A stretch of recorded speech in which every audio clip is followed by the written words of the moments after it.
Welcome to the Friday Spiritual Checkup for June the 19th. We're switching up the format just a little bit, and in fact, in the summertime, we're going to combine our Tuesday updates with our Friday Spiritual Checkup and release videos on Wednesdays. But for the next 3 Fridays, I would like to invite you on a bit of a journey, a bit of an exploration on what it means to be a Baptist. Now, please understand that I am first and foremost a follower of Jesus Christ, and it's a distant second that I am a Baptist. But I think it's an important thing to explore. We are, after all, Bonavista Baptist Church. And some people have come to me from time to time and said, why do we still hang on to that name Baptist? Is that really important? Is that really relevant to what we do today? And I've been part of a church plant where we dropped the name Baptist in order to allow for kind of a wider affiliation of people. And yet I've come to see over the years that understanding our roots, our history, our identity, our unique voice can be very life-giving and important. And so I invite you to explore what it means to be a Baptist. And if you have questions, you can put them in the comment section. You can send me an email, and we'll keep the conversation going together. Well, there are about 100 million followers of Jesus who identify as Baptists in the world today. And a lot of those Baptists are organized and affiliated through the Baptist World Alliance. The BWA accounts for about 47 million Baptists worldwide, and we are part of that affiliation. There's another large group of Baptists, and you can maybe guess where they come from, the United States of America. The Southern Baptist Convention is huge, and it's a whole culture unto its own. And although they don't belong in with the Baptist World Alliance, they actually helped to create it. And so we have a lot of Baptists worldwide, and you might be surprised where some of the other large pockets of Baptists reside. Nigeria is one of them.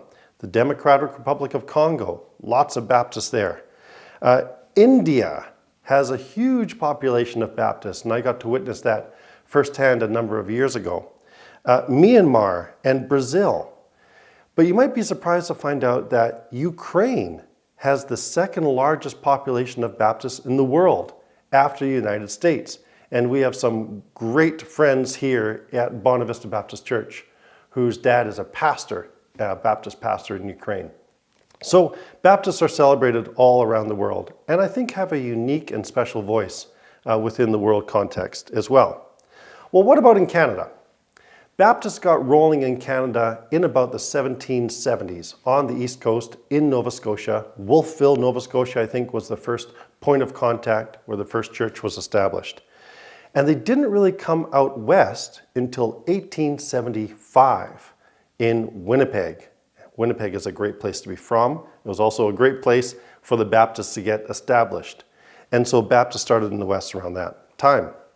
Now today, Baptists in Canada number about 635,000, give or take 1,000 or 2. Sometimes it's hard to count the Baptists because we only count generally adult membership.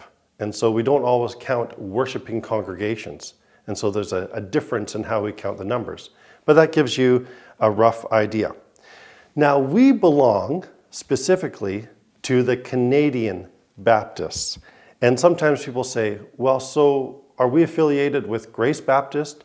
Or are we affiliated with that Baptist church? And no, not directly. It's kind of like those other churches are our cousins.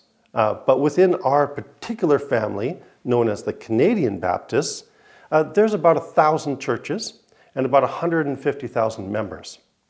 Now, why, you might ask, are there so many different groupings of Baptists in Canada? Probably the simplest explanation is this: language.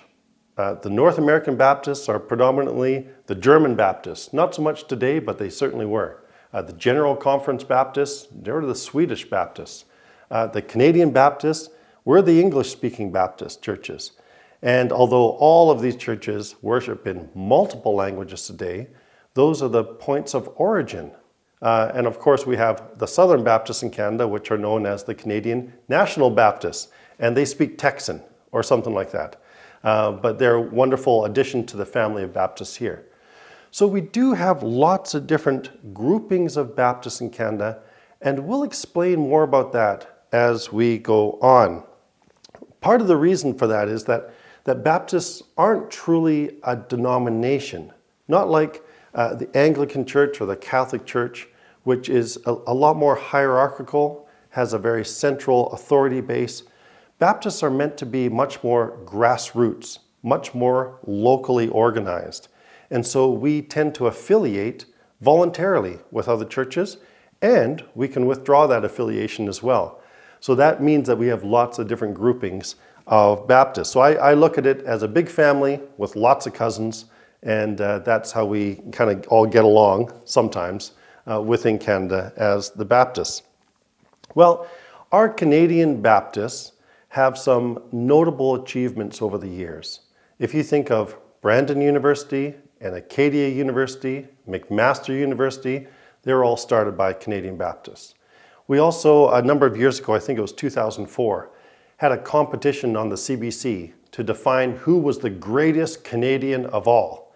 And the result of that competition was announced, and the greatest Canadian was Tommy Douglas, who happened to be a Canadian Baptist pastor who was also responsible for universal health care. And so we have some voice within the country, we have some history in the country, and I think it's important for us to know that. Okay, one more little detail, just to fill you in, because I get this question a lot from people. How do we relate to some of the other Baptist groups within Canada? So within Canada and within the Canadian Baptists, there are four main groups. Out in the far east, we have the Canadian Baptists of Atlantic Canada. They have their own seminary, they have their own offices, their own leadership structure. And then we have the Canadian Baptists of Ontario, Quebec. Same thing. They go to McMaster, they have their own leadership structure, their own head offices. We have the French-speaking Baptists, primarily in Quebec. And then we have the Canadian Baptists of Western Canada with its head office in Calgary, right here. And so we're about 180 churches worshiping throughout the four provinces and the territories. And so that's how we kind of fit in. Now, all those four groups work together in international mission through the Canadian Baptist Ministries. So we have the CBWC as our local in Canada affiliation, and then CBM as our international affiliation. And that's kind of how we're organized and how we work together. Well, why is this all important? Why am I spending time kind of filling you in on this? Partly it's because I get asked these questions a lot, because we realize that in our congregation we have people coming from lots of different backgrounds. People come from Catholic backgrounds and Anglican backgrounds, no religious backgrounds, Muslim backgrounds, and they wonder, what's our identity?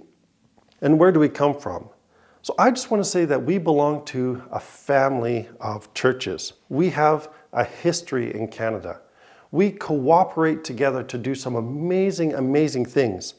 Christian camping, theological education, justice ministries, refugee settlement, international missions.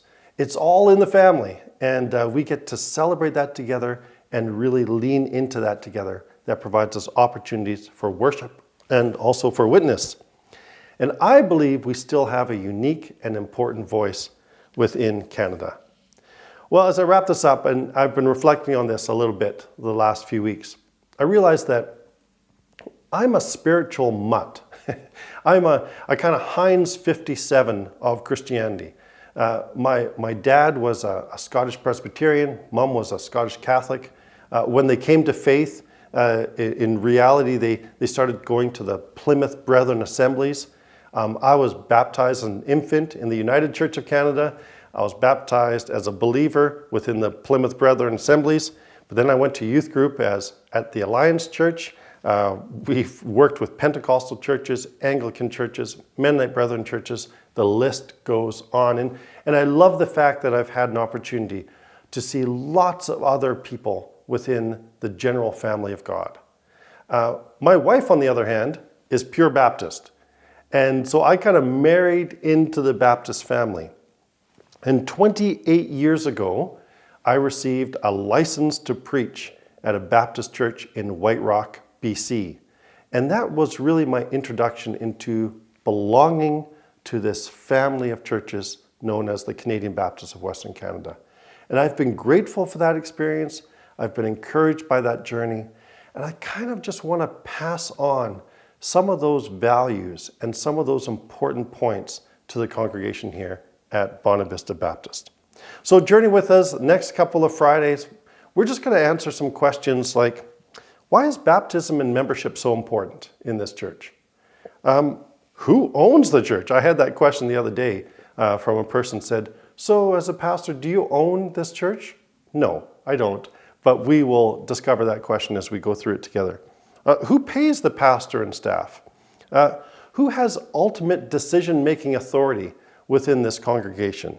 And what makes Baptists different from some of the other churches? And how do we cooperate together? So I hope you'll journey with me. I hope you find this valuable and interesting. Please post your questions and we'll attempt to follow up together. Thanks for checking in today, and God bless.